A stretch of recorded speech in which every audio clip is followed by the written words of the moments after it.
Hi everyone, welcome to Miss Curtis's Bedtime Story. So I thought that it would be appropriate to get your dressing gowns on, your comfies on, your pyjamas. I've got my favourite character on mine, and get cosy and ready for a story. So the story that I've chosen today is one that I used to read with my doshek when I was a little girl. So doshek is granddad in Czech, so his family came from there. I think I've told you that before. So I thought I'd share this with you now, as that is definitely something I miss now I'm older. Let's begin. It's about time. The story of Watchmovia. A long time ago, in olden days, people told time in many strange ways. They had no clocks, they had no watches, so they told the time with hourglass and notches. Then along came a man who thought it would be fun to tell the time by sundial and sun. Now everyone knows the importance of time. Without it, you wouldn't know when. It was time for school or time for play. You couldn't work out the time of the day. Think of the problems that befell the people who found time too hard to tell. Remember Cinderella at the ball, dancing with the prince so tall, forgetting the fairy's timely warning, you must be home before the morning. As the clock struck 12, the midnight hour, the magic spell lost all its power. When Goldilocks left home one day, she ran through woods and far away, forgetting time, caught unaware, was found in bed by Daddy Bear. So now we tell the story of a distant land with a king, a queen, and a princess, and a palace grand. Everyone was happy and life was fine, but just one thing was missing. They couldn't tell the time. Chapter 1. Once upon a time, there was a little kingdom called Watchmovia, which was surrounded by snow-topped mountains. The people of Watchmovia were very happy because this country there was never a cloud in the sky. The sun shone all day and it only rained when everyone was asleep. The king lived in a beautiful palace and was called King Tok. His queen was Elizabeth Quartz, and they had a beautiful daughter, Princess Sarah. The king ruled his subjects well, and they were very content. They had everything they ever wanted, except one thing, a watch. Remember, this was a long time ago, before watches had been invented. In those days, the only way to tell time was by hourglass. The hourglass worked like this.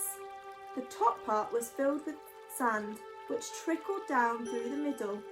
It took an hour for the sand to get to the bottom, and every hour you had to turn the glass and start over again. In the town centre was a steeple with a big bell at the top. In a little room below sat Terry the timekeeper, who was watching the hourglass. When the sand had all dropped down, he rang the bell once, and we all knew it was 1 o'clock.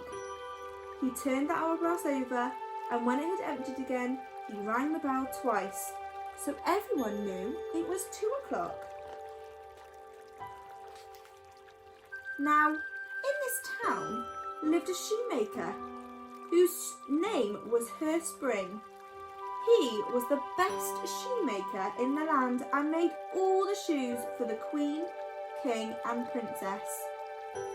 Spring had a son called Andrew. He didn't want to be a shoemaker. The only part he liked was going to the palace to make shoes for the princess. She was very beautiful and he was secretly in love with her. Andrew wanted to invent things, to be rich and famous, and he dreamed that one day he would be able to marry the princess. Chapter 2. On the other side of the mountain was a small country called Tempus. The king of Watchmovia and the prince of Tempus were friends. One day the king asked the prince to attend a royal banquet. The whole town was decorated with flags and flowers to honour the prince. The king and the royal family planned to greet him and his soldiers in the palace square at 9 o'clock. But everything went wrong. That day, Terry the timekeeper overslept for 2 hours, and when he looked at the empty hourglass, he pulled the bell the wrong number of times. The bell rang 7 times, so the king thought it was 7 o'clock. He got out of bed, looked out of the window, and to his horror, he saw the prince and his soldiers marching towards the palace square. "Begging your pardon, squire, but the king ain't up yet." In a panic, the king, putting on his gold-braid tunic and his crown, rushed out of the palace to greet the prince. But he forgot that he was wearing his pyjamas. While everyone respected the king, they were taken by surprise and all the people started to laugh and could not stop. But there was nothing the king could do but greet the prince and try to explain what had happened. Chapter 3. The next morning, the king was determined to find a new way to tell the time. He made a proclamation, which was read out in the square by the town crier, who rang his bell loudly and shouted, "Hear this! Hear this! The Majesty the King wishes to replace the hourglass. Whoever invents a better way to tell the time shall be made a prince." When the people heard this, they all started to find a new way to tell the time, and Andrew, the shoemaker's son, worked hard to invent a clock. Every evening after he had finished work, he would go into his little room and try to find a new way to tell the time. Sometimes he worked so long that it was almost the morning before he had finished, and at times he even forgot to eat. Andrew was making a clock. It had a large round face, which were numbers 1 to 12. There were 2 hands on the face, a small hand and a big hand. The big hand moved quickly and counted the minutes, and the small hand moved slowly, counting the hours. The work was going to be very well, and he hoped that he would soon be able to present his invention to the king. But he had forgotten that his best friend Richard was also working on a new way to tell the time. Chapter 4. Richard worked in a planetarium, sweeping the floors and cleaning the telescopes. He didn't like the work because he was ambitious and wanted to know more about the sky, the moon and the stars. Whenever he had the chance, he would gaze for hours through the telescope. Richard saw that every morning the sun rose behind the mountain and moved slowly upwards until midday.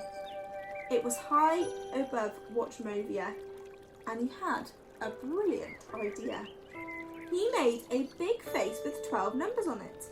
A small piece of metal stood in the centre. As the sun moved, the metal cast a shadow across the numbered sections, showing exactly what the time was. It was a wonderful invention, and Richard rushed to show the king. It took the king into the palace ground, and he placed the sundial before him, and they watched the sun reflect the right time. The king was delighted. "Richard," he said, "you have given the people of Watchmovia a new way to tell the time, and I shall make you a prince. You will be rich and famous, and in 6 weeks' time you will marry my daughter, the beautiful Princess Sarah. Oh, help my darling Rachel." Richard was very proud that he had been made a prince, but he did not want to marry the princess, since he was in love with Rachel, Andrew's sister. Richard had invented the sundial because he wanted to be rich and marry Rachel. When the news reached Andrew, he was very upset because he loved the princess. He ran around to see his friend Richard, who was also very sad. "Andrew," wailed Richard, "I've been made a prince, but I'm very unhappy because I'll have to marry the princess when I'm really in love with your sister." Chapter 5. The king had declared the wedding day to be a holiday and all of Watchmovia was to be decorated with flowers and flags. The wedding was to take place at 10 o'clock in the palace gardens. And there in the middle of the lawns stood the sundial, and the sun shone brightly on it, showing the exact time. That morning the princess put on her wedding dress sadly, as she stepped into her golden slippers, which had been made for her by Andrew. She shed a small tear. Chapter 6. The king looked out of the window at the sundial and rubbed his hands with glee. In Watchmovia, he said, we have the best timekeeper in the world. Today I will be on time to see my daughter married to the new prince. Below in the palace grounds, he saw the people waving their flags and singing. He hurried to dress and made ready for the wedding. Half an hour before the wedding, the king, queen and princess left the palace in the royal carriage to review the troops. But as the king entered the coach, a strange thing happened. For the first time ever in Watchmovia, a cloud appeared in the sky. The king and all the people stared. Slowly the cloud got bigger and bigger, and within a few minutes the sun had disappeared. Suddenly someone shouted, "The sundial has stopped! It doesn't tell the time!" The king jumped out of his carriage and rushed over to look at the sundial. "It's no good!" he roared. "The wedding is off! When, oh when, will I ever get my timepiece?" At that moment, Andrew rushed forward to the king. "Your Majesty," he said, "I have made the perfect timepiece. It needs no sand or sun. It tells the time for everyone." He showed the king the clock with his gleaming face and 12 beautifully painted numbers. The king was fascinated as he watched the hands move slowly around the clock, telling the exact time. "Your Majesty," said Andrew, "look at this. I have made a small timepiece which you can wear on your wrist. If I may, Your Majesty, I would like to call it a watch after your kingdom of Watchmovia." The king was delighted and said to Andrew, "You have given me what I've always wanted. You will be a prince and marry Princess Sarah." So that very day, Andrew and the princess were married, and at the same time, Richard married Rachel, and they all lived happily ever after. The end. So you can see why that was such a good book. I used to love listening to the story of Andrew, and I found it really fascinating how they used to tell the time as well. Also, I love a happy ending. So that ending when they all got married and lived happily ever after was definitely something that made me keep coming back to this book. At the back of the story it says, "And now, how to use your watch to tell the time." And it tells you how to use your watch. So it gives you some instructions, which we always like talking about. So not only did we have a really nice story, we then got to see how to tell the time too. And we got to have a bit of practice as well. So this was nice. You can see that we've scribbled in that as well. But yeah, I hope you enjoyed the bedtime story. Sleep tight and I'll see you really soon.